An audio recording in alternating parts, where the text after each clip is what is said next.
Let's move on talking a bit about the state of the economy. Obviously, there's been some pretty huge shifts in the economy from closed beta to open beta, just from the fact that everything was wiped. But also, other things have changed, like the vendors and things like that, different ways of obtaining currency.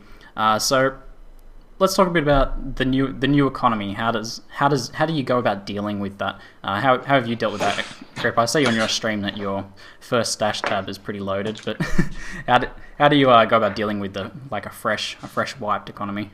What's your first? Oh, okay. So the first thing is to load up XSplit and then do the live stream. Just click that on, and and then what you do is you find like white items that are higher level, and you convince people that they're very valuable, so they can waste the rest of their currencies crafting them, and then oh man, you get everything, take it all.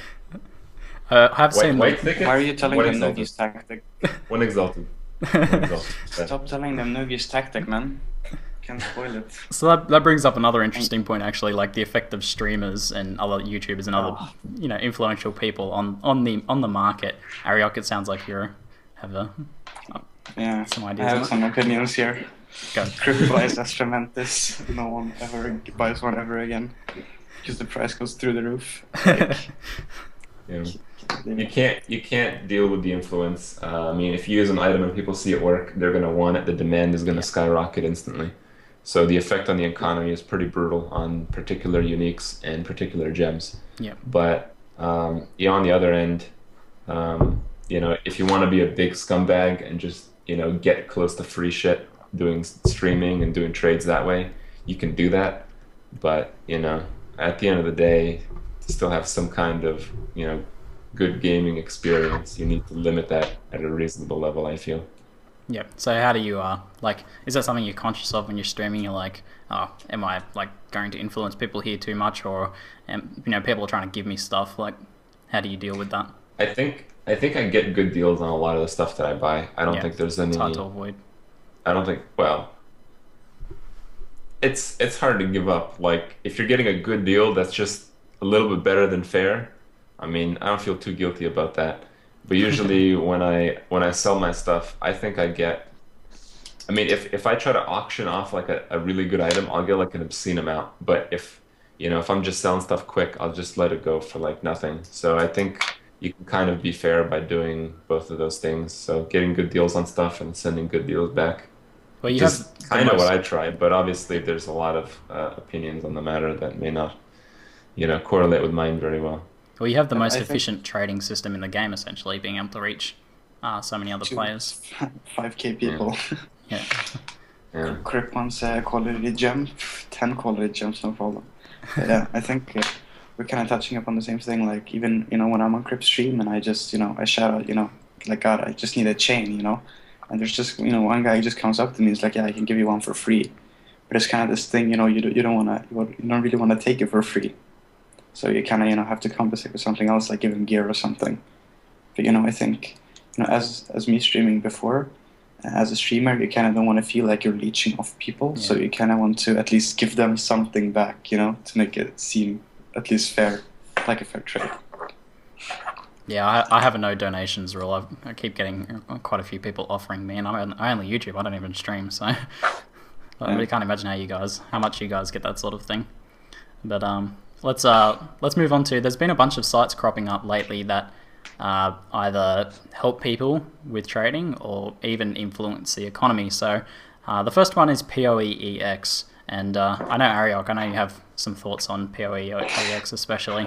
Essentially, for those who don't know, it's a site that lists the currency exchange rates. Now, the currency exchange rates are voted on by people, but exactly how that's worked out it's pretty hard to decide, pretty hard to know that sort of thing. Like, do you have one person just voting over and over again with proxies trying to influence the economy, or is it a fair system?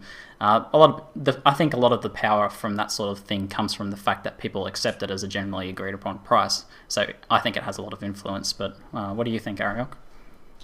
I don't know, I think it's a lot of misplaced influence. It might be like a good general guideline, but for example, like where if we're 2 weeks in the economy, like I asked Krip, do you want to trade 300 of your chromatics for one of my exalteds? He would just laugh at me. Like, no way. there's no way. Yeah, there's no way. Like, who's gonna do that? So, and it's the same. Like, I'm looking at the website now. It's like 5 GCPs for Exalted. There's no way anyone will, give 5 GCPs for an Exalted on the hardcore. I do that. I do that all the time. This is what I mean. The previous topic with the streamers ruining the economy. Like, it's the same. Like, I buy my Exalteds, 12 Chaos. That's what I buy them for, and I've gotten quite a few of them. It was like 1 week ago.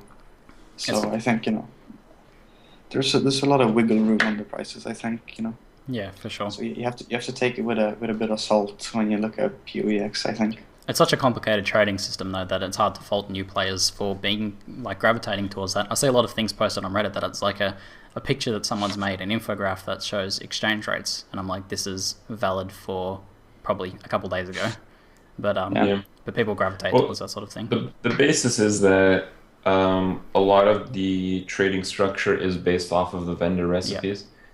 So, I mean, without a doubt, 4 jewelers is worth 1 fusing, just because you never find enough fusings in the game and you end up just vendoring your jewelers for fusings.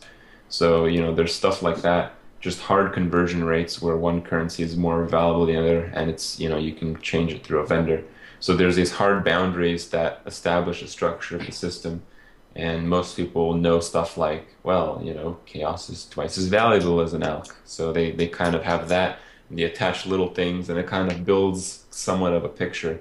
But when you look at all of it, it doesn't make much sense in the end. As Arioc said, if you have 300 chromatics, you're not going to trade them for an Exalted, because in terms of usefulness, it's not even remotely close. Like I don't know. I'd have to get an insane deal for my chromatics. I'd have to be like 100 for an Exalted. Just because, like, if I'm in that situation where, I find this good piece of gear, but I need strange colored sockets on it, and I'm out of chromatics, I'm going to spend like half the day finding the chromatics that I need to roll it. So it's kind of the same with jewelers. Yeah. And a lot of people have been valuing, alterations a lot now that they're rolling maps, for example, as well. Yep. So I guess moving away from currency, there's also this new site that's popped up, poe.xyz.is, which allows people to search the forums for trades. Now, the forum search system is pretty rubbish. I think most people can agree on that, because anything you find is going to be outdated, and you have to basically go with people that are bumping their threads all the time, and it's very difficult. Chris has said that in the future they're implementing like a web-based trading system, and that'll obviously alleviate a lot of those problems, but for the moment there's this search site that allows you to search these forum threads. What are your thoughts on this, Arioc? How does it influence things? Is it good? Is it bad? I was kind of impressed that, there's just one guy that made a website that's better than the D3 auction house was released. That was pretty impressive. No, I like it, to be honest. Like, it's a bit tedious, you have to look through the posts, and, it's still incorporating this kind of hard trading, which they want, like D2. But it kind of simplifies things a bit, like when you want to look for 5 links, because I think Kripp has mentioned this, like when you search the forum, like you get these threads that are like super outdated. But you don't really get that anymore. I think it's a good addition to everything. It doesn't really, break the game or anything. It's just like a bit of a help tool. So I think it's nice. You still have to contact the seller, and try to barter for it. So it's not like you're avoiding the whole trading thing. It sounds like your thoughts echo those sentiments, Krips. Yeah, it's pretty much true. I mean, I think the forums are pretty good. I think the delivery method of the seller is maybe a little bit weak, but it's hard to really, optimize that, because eventually if you optimize it, you are going to lead up to an auction house based system. Yep. But even still, I don't really know if that'll be that bad in terms of the listing process. So like, I think being able to find all the items through like an auction house and having like mail the guy with the item. Yeah. I don't think that'll be too bad. And I feel that's the direction that it's heading under, unless, GG decides to put a stop to that progression. Yeah, it's where they draw the line really between having, it be accessible for people and being a auction house that people can spend most of their time on. Right. Yeah. But this sort of thing shifts the favoring in to the buyer, basically, by allowing them to compare more gear more easily. I know from my couple times of using the site that, like, when I'm searching for a certain chest or something like that, searching for the forum, like, it's just luck, man. I'm like checking some threads, checking some shops, and I'm like seeing what I can find. But I search this site and it brings up a list of things, and I'm like, all of these are suitable. I can contact a few of the people and see who's available, and it just makes it a lot easier to find specific items and compare them and get a good deal even. So it's an interesting. I don't see too many bad sides with it, really.